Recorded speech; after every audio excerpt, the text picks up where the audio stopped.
This is an after-school program podcast.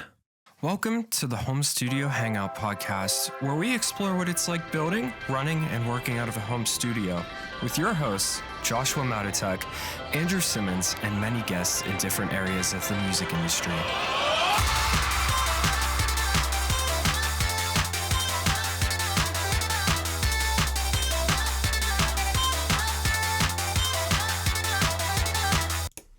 Hi, everybody. Today, you're getting a solo episode from me, Josh. What I want to talk about is ego whenever you're a creative. This is something I've struggled with a ton. I don't think maybe I have talked about it on the show, but essentially whenever I first went full time, I kind of burned myself because I was so in love with the idea of being full time in audio that I was too stubborn to get a job when I needed one or get help whenever I needed help. So I just kind of wanted to talk about some things that I've learned over the last 2 years, and hopefully it help you guys out. So as an artist, as a creative in general, we feel naturally, we feel like our entire identity is in the art that we create, right? Because in a way it is. We're putting ourselves into our songs, into our designs, into our art. And it's something that a lot of people are so attached to, they never actually end up doing anything with it. A lot of artists won't release songs because they're terrified of putting that piece of them out into the world. A lot of professionals will end up either taking on work that they shouldn't be taking on, or they aren't going to get a job whenever they need one because of it. And so something that has helped me out a ton, whether it's dealing with rejection whenever I'm pitching songs, or dealing with the idea that technically right now I still have a day job that's coming to an end soon, which I'm very excited about. But for the past year and a half, I've had to deal with that concept. We are not just creatives. We aren't just artists. We aren't just songwriters. We aren't just producers. We aren't just graphic designers. We're actually just a bunch of humans who just happen to do these things. And that idea alone has helped me out a ton in trying to disconnect myself from my art.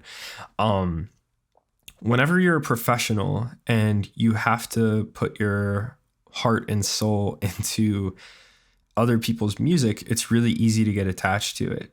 So I just really, really focus on the fact that I am here because I make great art. However, this art does not define me. That mindset alone has completely freed me, and it's actually allowed me to make better art because I'm not so scared, and I'm not so limiting towards myself. I'm not limiting towards other people. We actually just wrapped up an episode talking about a writing camp that we went to, which should be coming out in September. And this was a mindset that helped me out tremendously because I brought some songs that I really, really cared about that people wanted to change. And I was able to just let it go because the art of creation is more important to me than my ego. I like to think that there is a perfect form of everything whenever it comes to art. However, the definition of perfect is essentially non-existent in art because it's all subjective. So whenever you're faced with these moments of, oh my God, I can't do that. Oh my God, this kind of hurts, that they want to change this. They don't like my idea enough. I'm definitely better. Whenever those moments come up, the one thing that I absolutely focus on is that whatever change we make is going to make me better, because the practice of working with other people is actually an art almost in itself. And I like to think that the more minds that you have working on something is going to make your art more diverse. It's going to make it more interesting. And ultimately, it's going to be a lot better for you.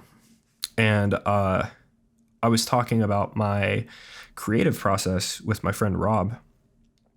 I like to describe it as the Sparks Joy method. Whenever I'm writing a song, I need something that immediately grabs my attention. Typically, that's like a sample, chords, a beat, whatever it may be. From there, I immediately start working on the melody and the cadence of the vocal. And once again, if something does not spark joy immediately, I throw it away and I just start on a new one.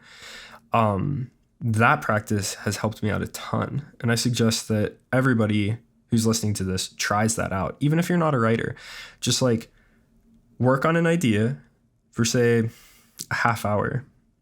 Really think about how it makes you feel. If it's not inspiring, throw it away and start again.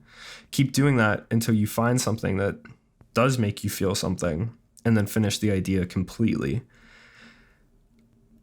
That is something that I've had to do just because I've been short on time with working so many hours at my job. And I think it's been greatly translating to other areas of my life. So whenever people want to change something that's precious to me, I'm able to take a step back and be like, well, this was probably 5 seconds away from getting thrown away anyway. And the act of them changing this is going to make something new. So that's basically what I came here to say. I don't think that I really need to elaborate on that too much more. If you have questions, please hit me up. This is something I could talk about for hours. However, I just wanted to encourage you guys to take a moment, be a little bit less precious with your art, and really just focus on the feeling of things. Because I think that when you're working quickly in high stress situations, it's really, really easy to take things as a personal insult, whenever really it's nothing against you. It's just everything is subjective. And so we have to learn how to care just enough to get our point across without being hurt in the process.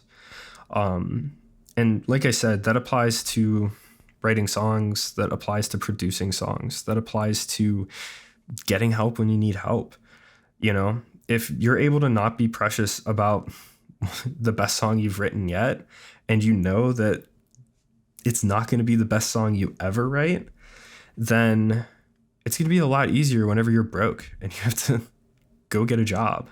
It's going to be a lot easier whenever, you know, you're stuck on this thing that you were hired to do, and you have to look at the artist and be like, hey, I'm going to be honest with you, I'm not a good fit for this.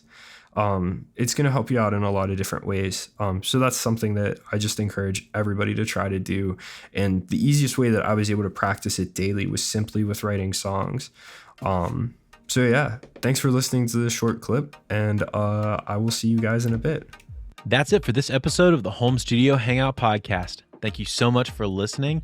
If you aren't already, subscribe to us on your favorite podcasting platform of choice. And if you're on Apple Podcasts, please leave a review. It helps the show grow and get out to new people so they can grow with us. If you haven't already, check us out on our YouTube channel. You can find us there by searching Home Studio Hangout in the search bar on YouTube. And without further ado, keep on creating. Have a great week.